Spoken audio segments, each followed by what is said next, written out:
আমরা দেখতে পাচ্ছি দীর্ঘ ২৮ বছর পর লক্ষ্মীপুরে জামায়াতে ইসলামীর গণজমায়েত। তাই সকাল থেকে শহরের আদর্শ সামাদ সরকারি স্কুল মাঠে খণ্ড খণ্ড মিছিল নিয়ে জড়ো হতে থাকেন নেতাকর্মীরা।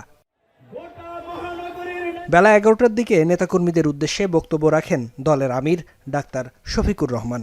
বলেন, ৬ মাস আগে ফ্যাসিবাদ বিদায় নিলেও তাদের বোঝা এখনও জামায়াত নেতা এটিএম আজহারুল ইসলাম বয়ে বেড়াচ্ছেন। ২৫ ফেব্রুয়ারির মধ্যে আজহারুল ইসলামকে মুক্তি না দিলে সরকারকে জামায়াতের ৩ কোটি নেতাকর্মীকে জেলে নেয়ার প্রস্তুতি নিতে হবে বলে হুঁশিয়ারি দেন তিনি।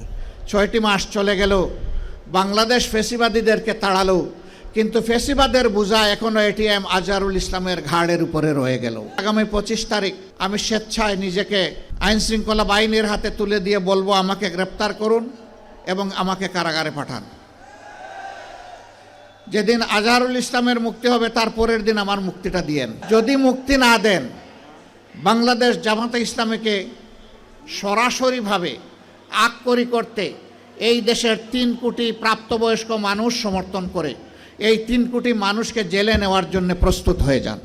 ২৪-এর গণ অভ্যুত্থানের পর মানুষ আশা করেছিল সকল দুঃশাসন ও দুর্নীতির অবসান হবে। উল্লেখ করে তিনি বলেন, রাজনীতিবিদদের জীবন এমন হওয়া উচিত যেন ক্ষমতা চলে গেলে পালিয়ে দেশ ছাড়তে না হয়।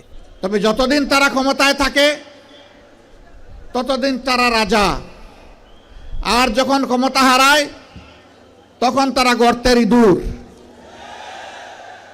এখন কি রাজার হালতে আছে তারা? এমন জীবনের প্রতি ধিক্কার, যেই জীবনে বাতাস পরিবর্তন হলে মানুষকে ইঁদুর বনে যেতে হয়।